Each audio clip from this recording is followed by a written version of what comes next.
local evening news is brought to you by Nagico, local agents Bryson's Insurance. Good evening. Thank you so much for joining us for the ABS Evening News on this Wednesday. A special welcome to those joining us on our various online platforms. My name is Garfield Burford. And as they join us at the top of this broadcast, this story. The hit tune Bang A Line has won the 2026 Road March title, while Sections the Band repeated as Band of the Year. Well, those were part of the major results announced following Tuesday's Parade of the Bands, which came on the final day of Carnival 2026. Our story this evening from Ursel Charles Jr. Carnival 2026 is now complete, and Barlow's Bang A Line has won the coveted title of Road March. The song, which was also adjudged first runner-up in the Soca Monarch Finals this year, was played some 101 times.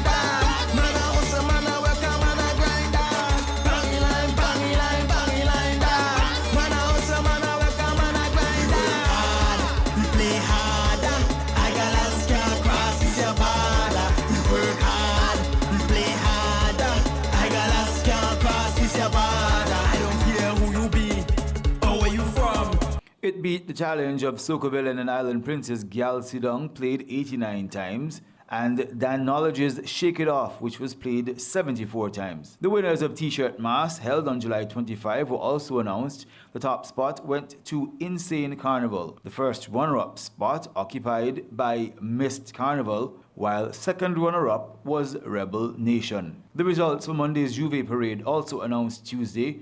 The first band on the road went to Liberta's Black Thing. The first jam band was High Voltage, and the sweetest jam band on the road was Revo Band. The Best Juve Troupe Award went to Chatterbox Company Limited. Announced in first runner-up was Flavor FM's One Caribbean, while second runner-up was the Brewmasters Juve Troupe. Also on Monday, for Monday's Carnival Wear results, in the large band category, second runner-up went to Insane Carnival, first runner-up was awarded to Sections the Band, and the winner announced as Mist Carnival. Tuesday's Parade of the Bands also saw winners announced in the small band category. The winner, RT Performers Entertainment, with their theme Shimmer and Bling. In the large band category, second runner-up went to Mist Carnival, the first runner-up spot went to Insane Carnival, while Sections the Band won Large Band of the Year after moving up from a medium band in 2025. Sections also repeated as Band of the Year, staving off the challenge of Insane Carnival and Mist Carnival in first and second runner-up spots respectively. For ABS News, I'm Ursel Charles Jr. Thanks so much, Ursula. Meanwhile, international soca superstar Machel Montano has given his nod of approval to Mass in Antigua. Speaking to our news team during Tuesday's Parade of the Bands, Machel Montano praised the atmosphere on the parade route. Take a listen. Beautiful girls, enough good music. They play music from every island. Antigua, Trinidad, Dominica, Barbados. The vibes up. Well, Montano also called the monk had earlier in the Carnival celebrations headlined the Caribbean Melting Pot concert inside Carnival City. Let's stay with news now about looking back to the Caribbean's greatest summer festival. Heat exhaustion and dehydration took a heavy toll on patrons at last Saturday's Panorama. Well, preliminary data from the Emergency Medical Services, the EMS, show that there were 30 emergencies at Panorama, the highest number for any single event during the Carnival festivities.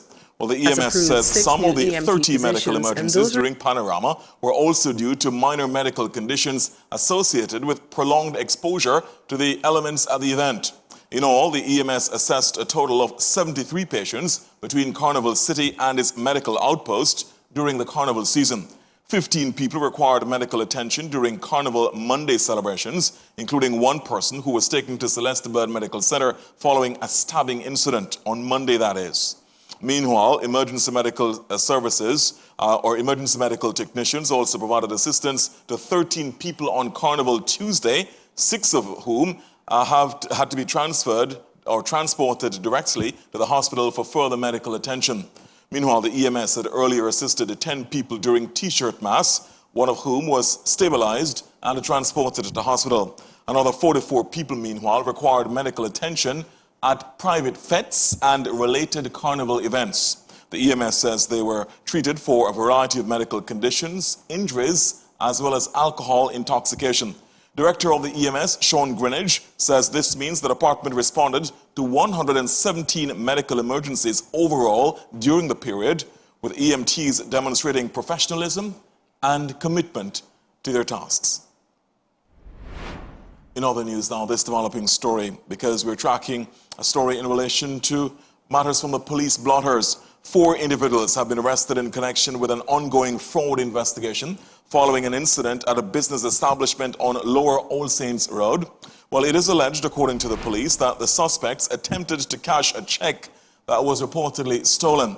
The owner of the business establishment became suspicious during the transaction and immediately contacted the police, resulting in all 4 being taken into custody. The police high command is encouraging all business owners, financial institutions, and employees who process financial transactions to remain on heightened alert when dealing with checks and other negotiable instruments. Well, businesses are also urged to carefully verify the authenticity of checks, confirm the identity of individuals presenting them, and report any suspicious transactions to the police immediately.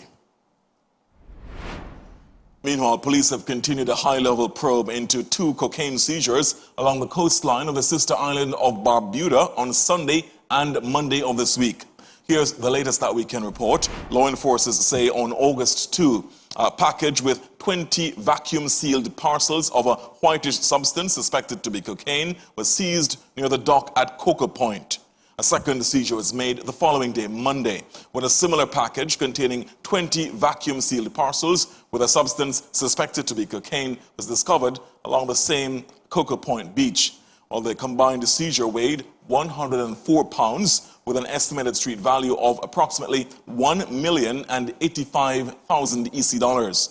Police say they are investigating where the cocaine originated from and are pursuing all available leads to identify those responsible for it reaching Barbuda. Well, the CARICOM Reparations Commission, the CRC, hopes King Charles III will address reparations during the Commonwealth Heads of Government meeting, or CHOGM, to be held in Antigua and Barbuda this November. Chairman of the CARICOM Reparations Commission, Professor Sir Hilary Beckles, made that point during a special high-level reparations dialogue with Ghanaian President John Mahama, who has been one of the faces of the global reparations movement. Well, Sir Hilary recounts a meeting with King Charles III, who is expected to be in attendance at CHOGM in November of this year. King Charles I is the one who declared that black people were not human beings. That was King Charles I. King Charles II was the one who legislated that black people, African people, should be classified as chattel and property forever and ever and ever. And I said, I'm just wondering what King Charles III have in store.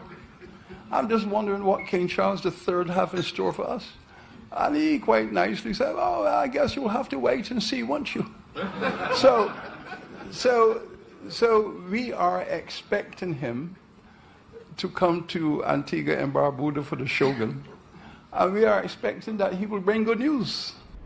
Both were speaking in Jamaica as the Ghanaian president is on an official state visit there. Meanwhile, Professor Sir Hilary Beckles points to Charles III's commitment or statement in Samoa, where he says reparations is a discourse whose time has come as a sign that discussion about reparations in the Caribbean should move forward. He says meaningful action and political leadership are needed to do this, and King Charles III is an important figure for this to happen. We'll, of course, keep across the story as we continue to take you along the countdown to CHOGM 2026, to be held in this country for the very first time. Antigua Barbuda immersed in preparations for its historic hosting of the biennial event. We're also tracking a story that we've been reporting on for the past few days. The search for missing Shenette Jacobs has continued in earnest. It continued with another search about 2 this afternoon. The search included the Royal Police Force of Antigua Barbuda, the K9 unit, the drone unit of the police force, as well as the drone unit of the ABDF, concerned the citizens of Antigua Barbuda and family members and friends of Jacobs. Jacobs was last seen on Saturday, July 25, in the Browns Bay, Nonsuch Bay area. She's 5 feet 4 inches in height, brown in complexion with black and gray hair. She was reportedly last seen wearing a yellow construction helmet, a gray long-sleeved shirt, dark green trousers, and gray Converse shoes. Anyone with information is being asked to call her daughter at 729-2443 or concerned citizens at 764-1451, 725-2270, or the nearest police station. Now, if you are interested in joining the continued search for Shanette Jacobs, you're being asked to continue to contact those who are carrying out the search, including, of course, the police and the ABDF. Well, let's take you now to some pictures from another medevac, or another medical evacuation, because the Calvin Ayre Foundation, in association or in collaboration with the Medical Benefits Scheme, the MBS, has once again provided assistance to a citizen requiring urgent overseas medical care by supporting the medical travel of Mr. Ulysses James to Martinique for specialized cardiac treatment. According to a statement from the Calvin Ayre Foundation, Mr. James was admitted to the Celeste Bird Medical Center after suffering an acute ST elevation, that's myocardial infarction, or STEMI, commonly known as a heart attack. Despite receiving appropriate emergency treatment, he later developed recurrent chest pain and further clinical findings indicating the need for urgent specialist intervention not currently available in Antigua. Now, following assessment by his medical team, James was referred to CHU de Martinique, where he will undergo specialized cardiac treatment. The Medical Benefits Scheme, the MBS, approved funding to cover the full cost of Mr. James's medical treatment, while the Calvin Ayre Foundation supplemented the support by covering the patient's medical travel expenses, ensuring he could access the urgent care required without unnecessary delay. Mr. James's daughter, Shireen James Galloway, expressed her heartfelt appreciation for the support her family received throughout the process. According to her, quote, "The support we received were far beyond financial assistance. The kindness, compassion, and professionalism shown by the Calvin Ayre Foundation, Calvin Ayre, EMT Jeremias, that should be Jeremias Samuel, and everyone involved made an incredibly difficult journey so much easier for our family. They gave us hope where we needed it most, and we will always be grateful." Well, Patrice Jacobs, a media and production associate of the Calvin Ayre Foundation, said the foundation remains committed to working alongside its healthcare partners to ensure that financial barriers do not prevent patients from accessing critical medical care. So again, there, the Calvin Ayre Foundation, in collaboration with the Medical Benefits Scheme, the MBS, providing assistance to Mr. Ulysses James to Martinique for specialized cardiac treatment. Well, this evening we're also following this developing story, one that we have been reporting on. Antigua Barbuda is once again pushing for a debate on the future use of whale resources at the International Whaling Commission, the IWC.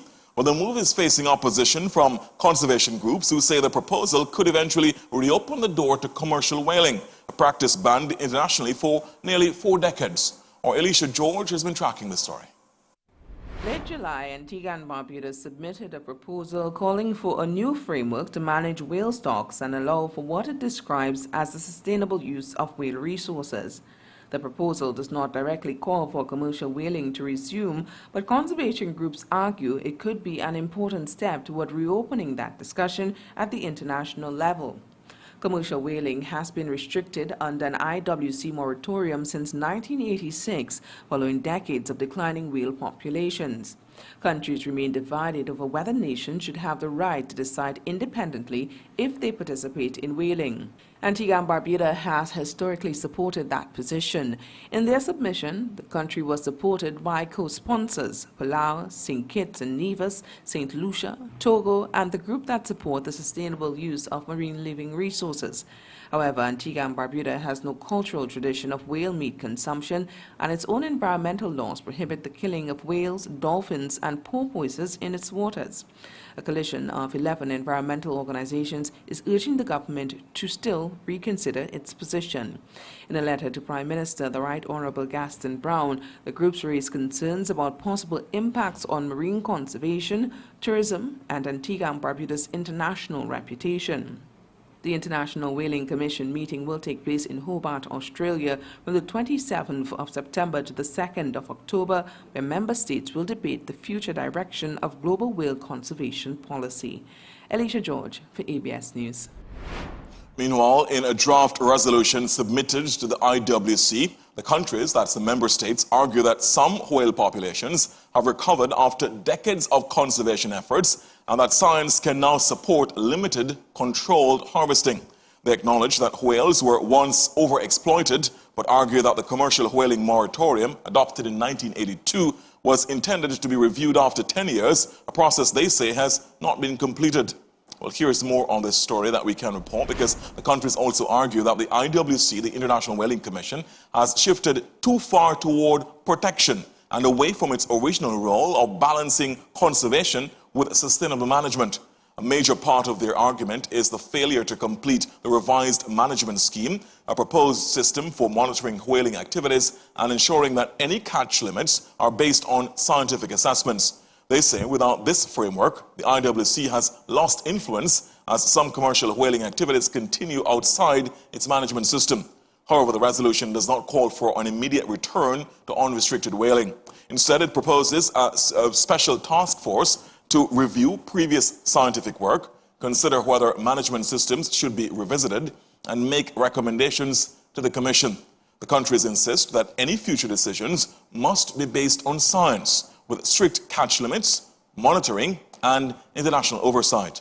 And as we have been reporting, Antigua Barbuda's Development Commissioner and representative to the International Whaling Commission, Ambassador Davin Joseph, has said this country's position is in line with the rest of the OECS, other small island developing states, and all African countries which are represented on the Whaling Commission. An extraordinary story now of achievement and pride for this nation, because newly crowned Miss Caribbean Culture Queen 2026, Zane Frederick, is crediting her team's unwavering support for her historic victory at the regional pageant in St. Kitts and Nevis over the weekend. She is the first representative from Antigua Barbuda to win the title in the pageant's 20-year history. As our Teresa Goodwin now reports. Frederick delivered an impressive performance in the pageant, capturing Best Evening Gown and Best Talent, amassing a total of 1,425 points to earn the title. She returned home Tuesday to a red carpet welcome. It was a proud moment for me because I know the hard work that I would have put in, and it's a really great feeling, to be honest, to see my people supporting me and being so happy for me, because it is a really great accomplishment. The regional competition was Frederick's first since winning Antigua's Queen of Carnival title. She says her talent performance, a pan rendition, proved to be the difference, giving her the edge over other contestants. I believe it was different. It's our culture, but it's very rare that you find an instrument winning the talent, so I felt really great that I was able to accomplish that. Minister of Sports and the Creative Industries, the Honorable Dwayne George, commends Frederick and her support team. I just want to say thank you for putting out so much work, the effort that you put into our craft, putting into our queen, that we could go regional, international, and still compete, showing that we have some very rare talent in Antigua and Barbuda. The Miss Caribbean Culture Queen pageant brings together young women from across the region to showcase their intelligence, talent, and rich cultural heritage. The 2026 edition was held in St. Kitts and Nevis, with delegates competing in categories including interview, talent, national wear, and evening wear. The pageant promotes Caribbean unity, cultural excellence, and development of young women as ambassadors for their respective countries. Teresa Goodwin, ABS News. Congratulations to her indeed. More stories that we're tracking on the other side of this break, including this one. We'll tell you about phase 2 of the Stop the Pops environmental campaign, now underway. We'll explain what this is and how it is gaining traction across the Caribbean. And a bit later on in sports, success for Antiguan kiteboarder Tiger Tyson of the CAC Games underway in Santo Domingo in the Dominican Republic. We'll tell you how he is doing and why his exploits are bringing pride to the nation. We'll keep you across that one. Plus, of course, we continue to report on the World Athletics Under-20 Championships, which began today in Oregon. All that ahead in sports. But first, the break ahead of more national news. Do stay with us, please. At Nagico, the things that matter to you matter to us. like knowing you're covered when your house gets flooded, getting your settlements quickly and fairly when a fire hits your home, and making sure your business can keep going even after an accident happens on site. At Nagico, we're about much more than just insurance. We're about the big things and the small things that mean everything.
From Boosted Seeds, I carry no cash. I tap and pay, I'm done in a flash. Adventure is done, we grab a bite.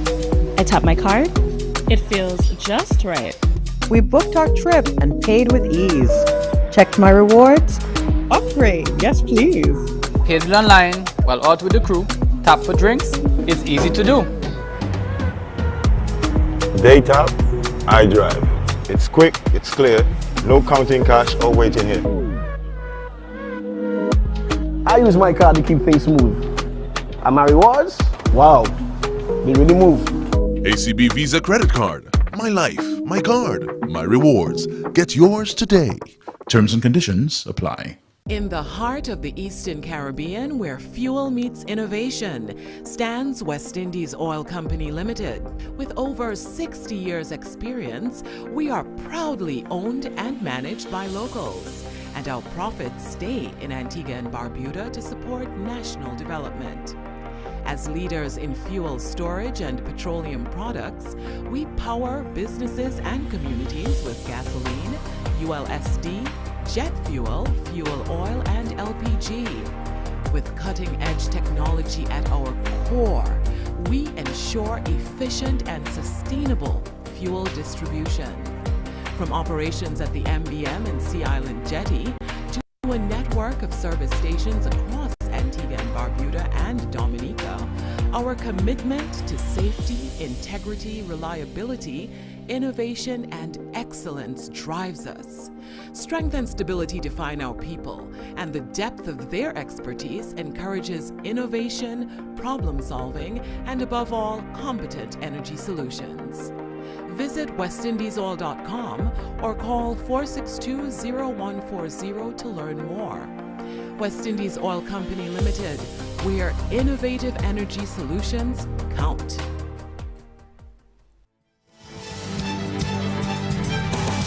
Welcome back. Thank you so much for staying with us. You are in tune with the ABS Evening News on air and online. More national news now. Phase 2 of the Stop the Pops environmental campaign is now underway. The campaign is aimed at reducing the open burning of waste across the Caribbean. Organizers say burning garbage can release dangerous chemicals into the air, creating risks for both human health and the environment. The campaign is also promoting safer and more environmentally friendly ways to manage and dispose waste.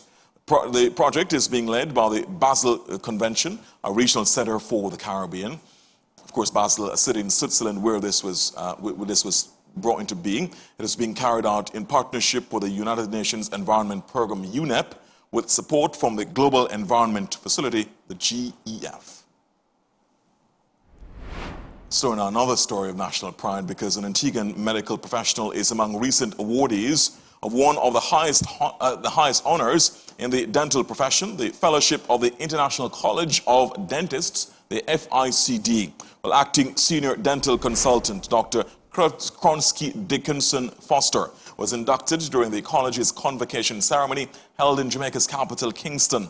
She has been congratulated by Health Minister Honorable Michael Joseph and his ministry for this remarkable achievement. Well, the ministry points out in her role, she has consistently championed preventative oral health care initiatives and has played an integral role in strengthening the delivery of public dental services across the nation. She also serves as Vice President of the Antigua and Barbuda Dental Association. The International College of Dentists, which was founded in 1920, is among the world's oldest and most prestigious honorary dental organizations. FICD is conferred by invitation to dentists who have demonstrated exceptional leadership, professional excellence, humanitarian service, and outstanding contributions to the advancement of dentistry and the communities they serve. Congratulations to her indeed. Well, that's to take us out of a look at national developments. Up next, the weather report and forecast. Patrice Edwards joins us to tell us whether or not the midweek weather is shaping up to be a little bit more moisture-laden, perhaps, and a little bit more, or should I say, a little bit less of the dry, arid conditions we've been having. Good evening to you, Patrice. What are we expecting? Good evening, Garfield, and good evening to the listening audience. Well, we could see those two waves coming across. One might be in the area by Sunday, so we'll get more into that when we get back. The weather report is brought to you by Leeward Islands Hurricane Protection.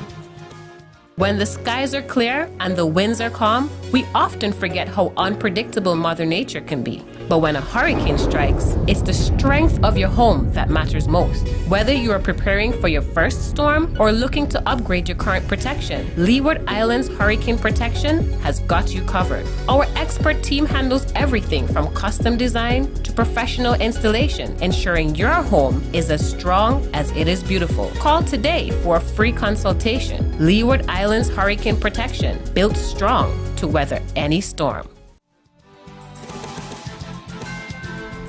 And welcome back. Let's start off by looking at that satellite imagery. Now, across most of the area, we had mostly that high pressure giving us a little bit of cloud across the area blowing in. Not much in the way of showers across the Eastern Caribbean.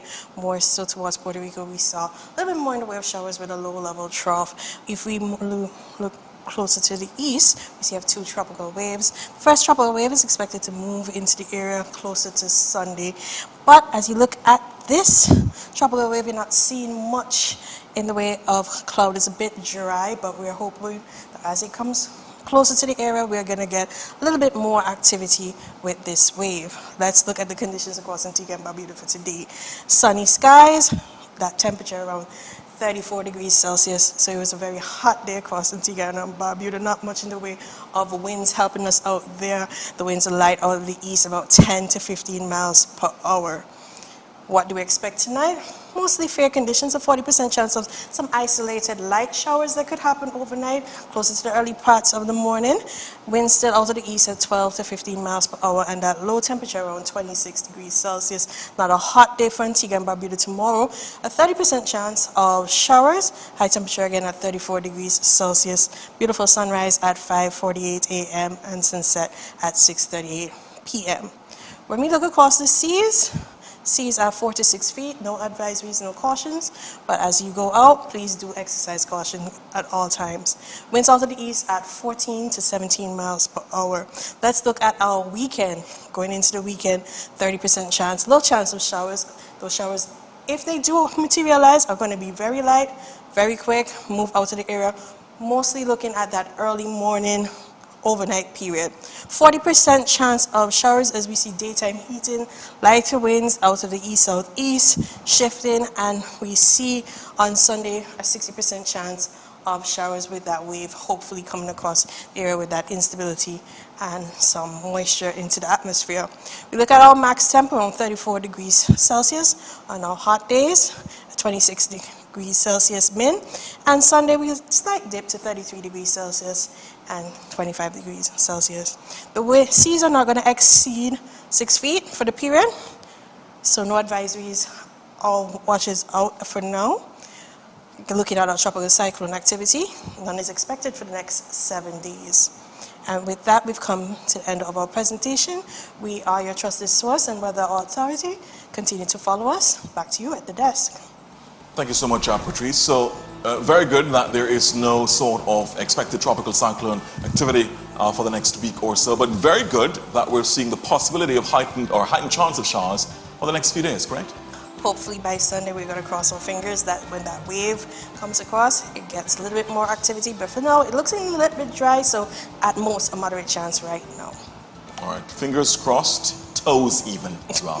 Thank you so much. Really appreciate it, Patrice. And we thank the great work that yourself and your colleagues are doing at the Met Office to ensure that we are your weather headquarters. When the weather is in news, trust us for regular and timely updates. And of course, we'll keep you across those changing weather conditions, whatever the vicissitudes of the weather may be. Thank you so much, Patrice. When we come back, we'll take you to a look at news overseas. One of the stories that we're tracking closely comes to us from the Twin Island Federation of St. Kitts and Nevis, where the government has extended its temporary relief program aimed at easing the impact of rising fuel and shipping costs on households. We'll tell you how they're doing it.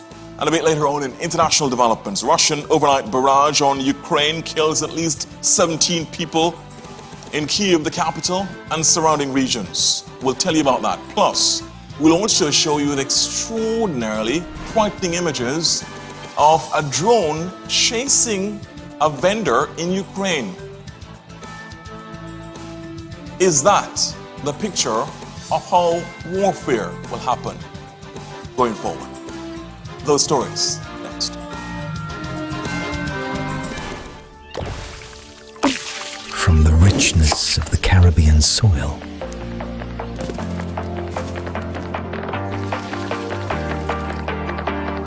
fresh, pure, naturally powerful. from wholesome roots to irresistible crunch.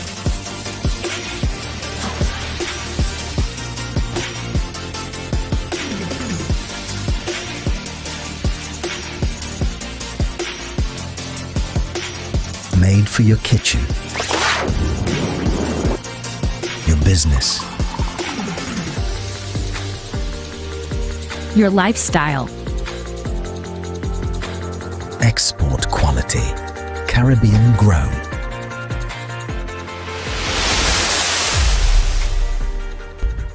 Crispa, real Caribbean, real flavor. Available now.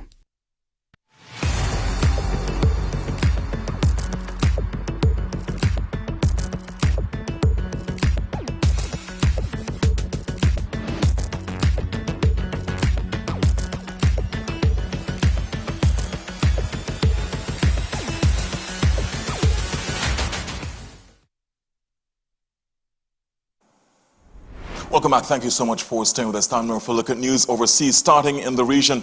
And the government of St. Kitts and Nevis has extended its temporary relief program aimed at easing the impact of rising fuel and shipping costs on households and businesses through to September of this year. Cabinet Secretary Dr. Marcus L. Natta announced the extension during the July 28 post-cabinet briefing, saying the move reflects the government's continued commitment to protecting residents and businesses from the rising cost of living. The relief measures were first introduced earlier this year in response to increased international fuel prices and higher shipping costs linked to geopolitical tensions in the Middle East and disruptions to global supply chains. Well, as the curtains come down on Carnival 2026 here in Antigua and Barbuda, Barbados' 2026 Crop Over Festival has also come to a close. This year's Crop Over began on the 3rd of July. It's a 200-year-old tradition to honor the end of the sugarcane season. We share excerpts now from Barbados' Prime Minister Mia Moore-Motley, who was speaking with Keneal Gale. Take a listen. Crop Over started basically out of the tribulations of people in the struggle. It has evolved into a summer festival. We always say it's more than a carnival. And the truth is, it is an opportunity for Bajans locally and Bajans and others from overseas to come together, to relax, to free up, because in the middle of the year, you need a little pause to be able to come and go again. And this is what Crop Over offers many people. We continue to build and evolve, and as you can see, people continue to have a great time. So if you haven't come yet, blame yourself, you're missing a great thing. That's Prime Minister of Barbados, Mia Moore-Motley, speaking with Keneal Gale. Now, a 30-year-old regional entrepreneur is rapidly creating waves in the field of financial technology, or fintech. Jamaican financial and trust infrastructure architect Chavez Allen is leading his company, Billionaire Holdings, on a quest to drive greater fintech investment in the region. He spoke with ABS News from Kingston, Jamaica, about an expanding business footprint in the United States. Take a listen. We've been operating in the U.S. for the last 5 years. We have some amazing partnerships now, especially, that we're actually processing payments for. We're verifying the identity of some of the biggest institutions, banks, fintech companies, and then we're giving them the opportunity to, diversify their portfolio in terms of investing in the Caribbean. So normally, people would want to invest in the Caribbean and Latin America, but they don't know how to. The Caribbean and Latin America doesn't have a strong credit system as all the U.S. Credit system is. So what we've built, as I mentioned before, is the model that de-risks the region, that makes it possible for these international companies to trust and want to actually do business and feel safe doing business in the region. Establishing an expanding business footprint here in the Caribbean. We've been operating in the U.S. for the last 5 years. We have some amazing partnerships now, especially, that we're actually processing payments for. We're verifying the identity of some of the biggest institutions, banks, fintech companies, and then we're giving them the opportunity to, diversify their portfolio in terms of investing in the Caribbean. So normally, people would want to invest in the Caribbean and Latin America, but they don't know how to. The Caribbean and Latin America doesn't have a strong credit system as all the U.S. Credit system is. So what we've built, as I mentioned before, is the model that de-risks the region, that makes it possible for these international companies to trust and want to actually do business and feel safe doing business in the region. We've already been providing payment solutions to over 10,000 institutions across the region. It has been having massive impact in terms of merchants being able to accept payments. Now to the latest on investigations into last month's MV Barima tragedy in Guyana. The terms of reference to be used by a new commission probing the circumstances surrounding the vessel's capsizing on July 18 have been released. Roughly 73 people have died and more than 30 remain missing, as News Source Guyana now reports. The commission is being asked to determine whether any act or omission, negligence, misconduct, dereliction of duty, systemic deficiency, or institutional failure by any individual, entity, or institution contributed to or caused the casualty or adversely affected the response to the tragedy. The Commission has also been asked to recommend appropriate accountability and referral to competent authorities where warranted by evidence, and recommend legislative, regulatory, institutional, administrative, and operational reforms, and any other measures necessary to strengthen maritime safety. Up next, international news. Stay with us, please. Welcome to Hadid Dental Clinic, where your Reporting live from Caribbean Union Bank's press conference, where bank representatives will address its customers and the media, explaining just how CUB simplifies life through its financing. Today, my team and I will share with you how CUB's financial solutions are designed to simplify your life. Now, let's open the floor for any questions that you may have. How can you help me as a retiree? That's a good question. We offer customized retirement solutions at competitive rates. How easy is it for me to switch my mortgage to CUB? With attractive interest rates and minimal switching fees, CUB makes switching mortgages easy. Do you offer point-of-sale machines? Absolutely. All point-of-sale systems can speed up checkout and boost sales. Those were great questions, and our team is here to further support you. We're Caribbean Union Bank, the bank that cares, and our doors are open to welcome you.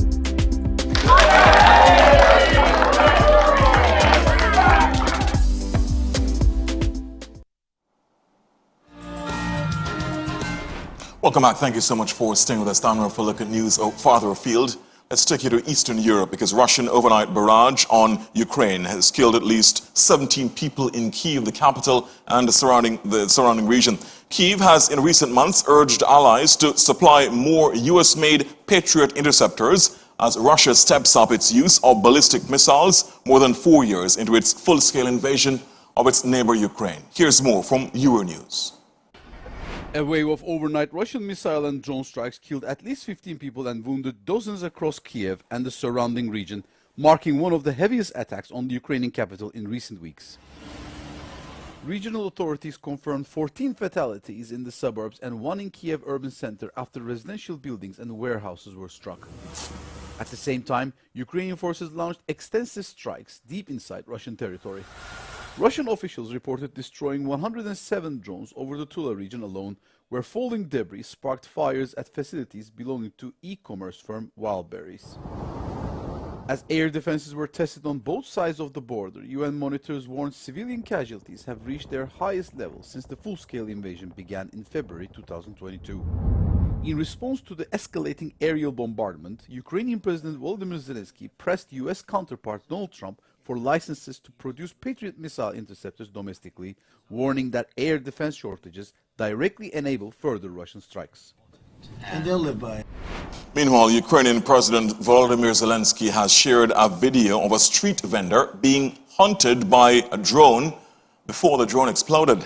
The 52-year-old street vegetable seller, Yuri, managed to survive the attack but sustained shrapnel wounds and a concussion. Russia has repeatedly denied intentionally targeting civilians. Ahead of this report from the BBC, we must caution that some of the images may be disturbing to some viewers. This is the moment a drone chases a Ukrainian vegetable seller in Kherson. The video was shared by Ukraine's President Zelensky, and a warning, what you're about to see is distressing. The man's name is Yuri. He says he was setting up his stall when the drone arrived and started chasing him. He says he even showed his vegetables to the drone to prove there was no reason to attack him. The drone hit his vehicle. Amazingly, he survived, and Yuri was left with shrapnel wounds.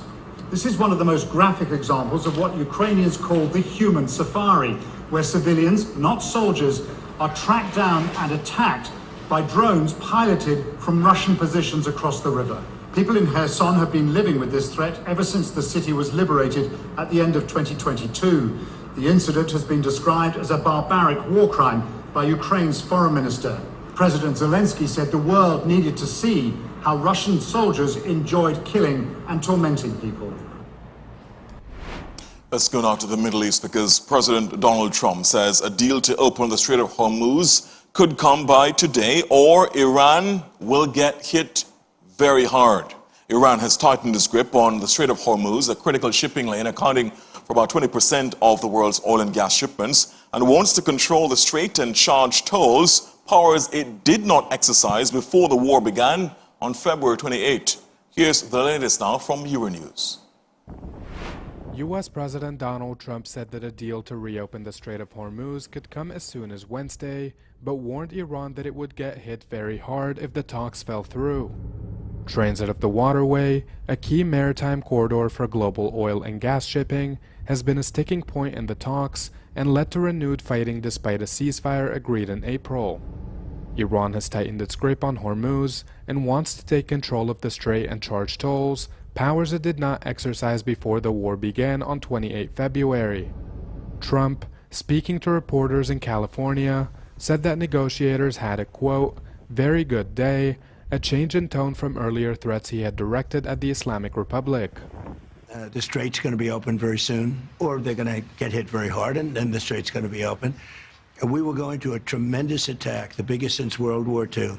And they called me and said, very politely, please, can we talk? Can we talk? They didn't want. And I said, yes, we can talk. Let's get it done. Finally, let's get it done. Iran has meanwhile doubled down on its claims that no talks are ongoing with the U.S., even as Trump insisted they were happening. Qatar, which has been mediating the talks between Iran and Oman, said there were no direct talks between Washington and Tehran, but acknowledged that diplomatic efforts are underway. On the ground that are U.S. media reporting on the potential deal said it would include a 60-day safe passage arrangement in the strait between Iran and Oman. Meanwhile, the very latest on this developing situation is that Iran has said it has reached an agreement with Oman on a route for shipping through the Strait of Hormuz. Foreign Ministry spokesman Ismail Bagher did not give any further details on that agreement, which he said was in the final stages. Bagai warned, however, that a deal with Oman would not guarantee safe navigation through the strait on its own, arguing that security remains impacted by the U.S. blockade of Iran's ports. Well, the U.S. and Oman have not commented on the proposal. So again, the developing story is that Iran says it has reached an agreement with Oman on a route for shipping through the Strait of Hormuz. No comment yet from Oman or the U.S. authorities. Well, in Guatemala now, authorities have declared a red alert, the most severe danger warning in areas affected by the eruption of the Fuego volcano, located about 35 kilometers from the country's capital, Guatemala City. The alert covers the areas of Zacatecas, Chicamtutu, and Esquintilla, home to around 1.6 million people, as France 24 reports. Lava from the Fuego volcano lights up the Guatemalan night sky, with jets of molten rock sometimes reaching heights of hundreds of meters.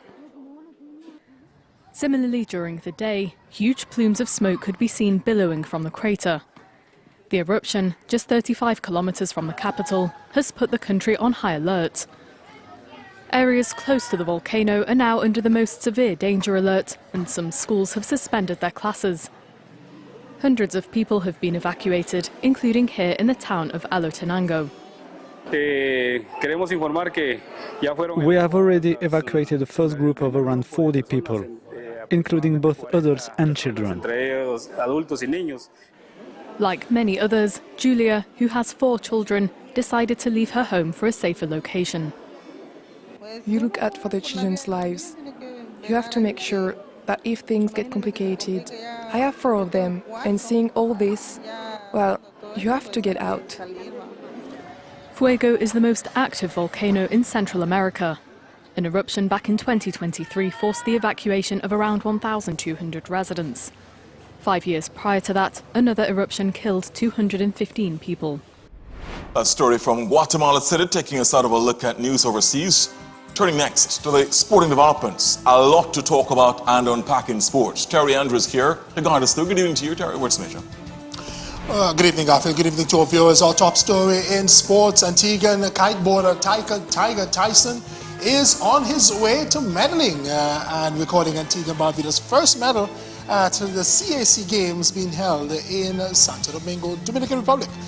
We have that story and more coming up right here on the ABS Evening Sports. Welcome to Hadid Dental Clinic, where your oral health and beautiful smile are our top priority. We utilize state-of-the-art technology, like advanced panoramic X-rays, for precise diagnostics. Our experienced team is dedicated to providing comprehensive dental care, from routine checkups and restorative procedures, to enhancing your smile with professional teeth whitening. At Hadid Dental, we embrace innovation, like advanced intraoral scanning for accurate digital impressions, ensuring the highest quality and efficiency in your treatment. Whether it's complex procedures or detailed imaging, our commitment is to your lasting oral health. Hadid Dental Clinic. Your smile, our priority. Visit us today.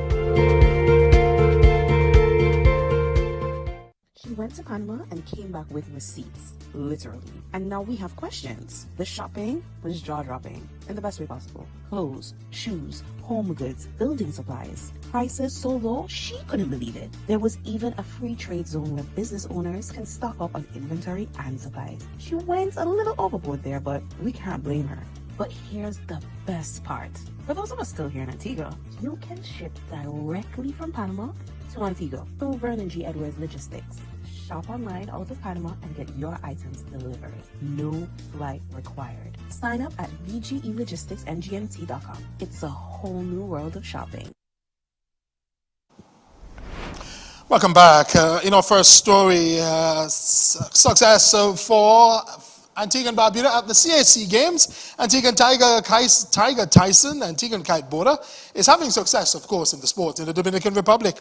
Tyson is on his way to recording Antigua and Barbuda's first medal at the 2026 Central America and Caribbean Games. Of the 14 races the Antiguan contested, he's recorded 11 second-place finishes, 2 third-place finishes, and a first-place finish, with 2 more races to go. Tyson tells ABS Sports it is a good feeling to be in the medal contention at the Games.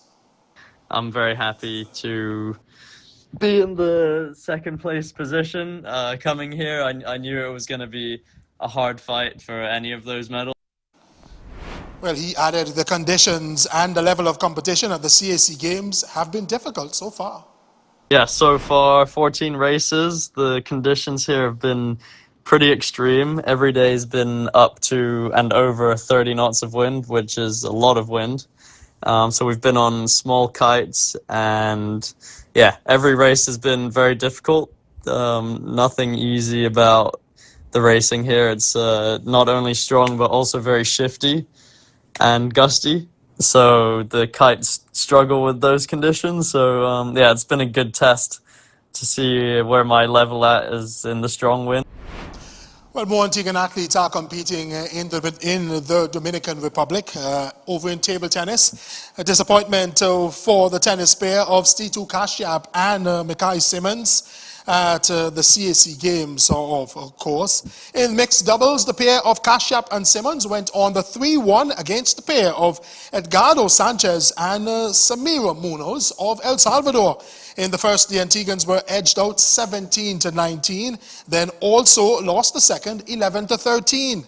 In the third, though, the Antiguan pair had success, prevailing 11-8, but the opposition sealed the win in the fourth with 11-6 win. 24 hours earlier, Simmons suffered defeat in the men's singles round of 64 with a 4-0 loss against George Buenrostro of Mexico, losing all 4 matches by a 4-11 margin, while Kashyap also lost 4-1 to Lucia Zavaleta of Costa Rica in 5 games, 10-12, 9-11, 11-5, 5-11, 5-11.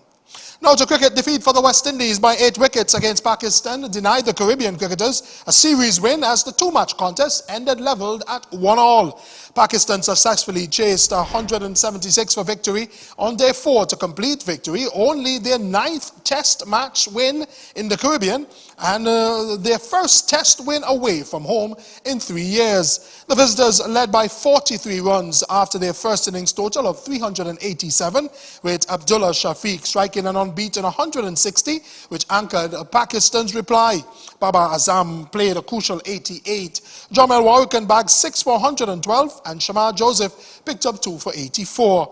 In reply, with Brandon King unable to bat because of injury, the Windies closed day 3 on 103 for 6, with Kavim Hodge scoring 34. Sajid Khan and Ali Usman being the chief architects in restricting the home side batters, with Khan taking 4 wickets and Usman grabbing 2 scalps. The Windies resumed day 4 on 103 for 6, but within 6 overs, Usman wrapped up the tail-enders as the Windies could only add 14 runs to their overnight total, being bowled out for 117 runs and a lead of 75.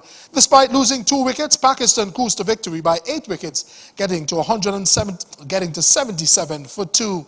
Justin Graves and Baba Azam share the Man of the Series award. Now, reacting to the loss, here's Captain Roston Chase.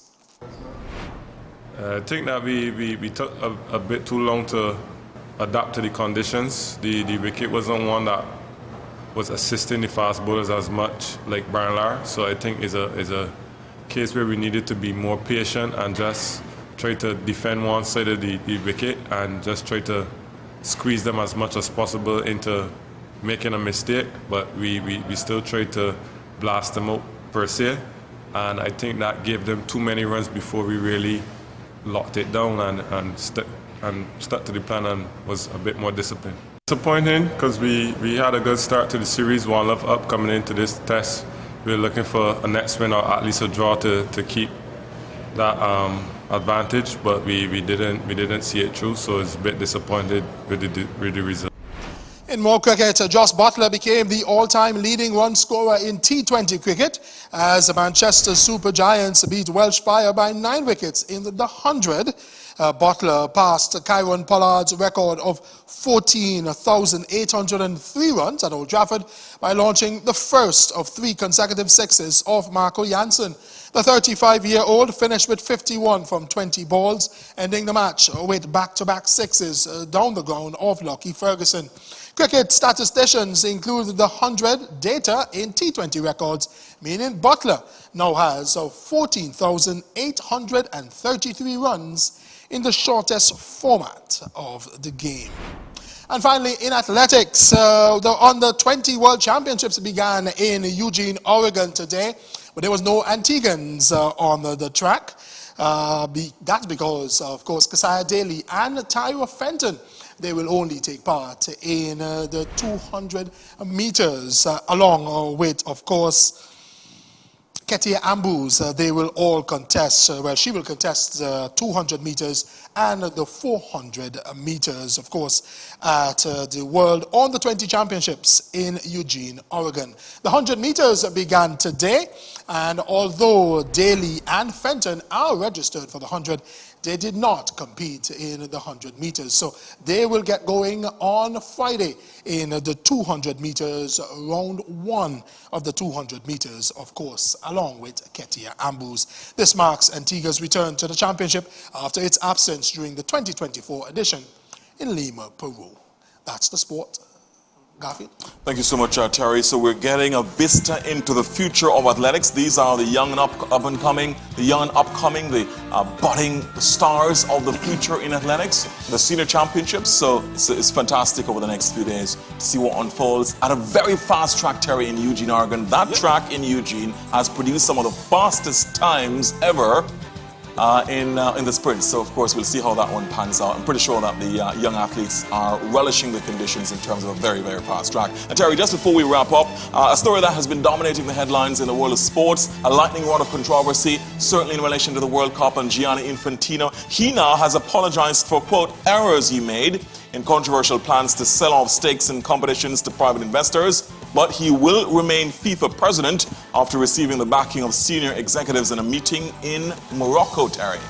So, a lot more. I'm pretty sure that this will send a lot of tongues wagging, because there are those who are still vehemently opposed to Gianni Infantino continuing to lead the beautiful game. Let's see how that one pans out.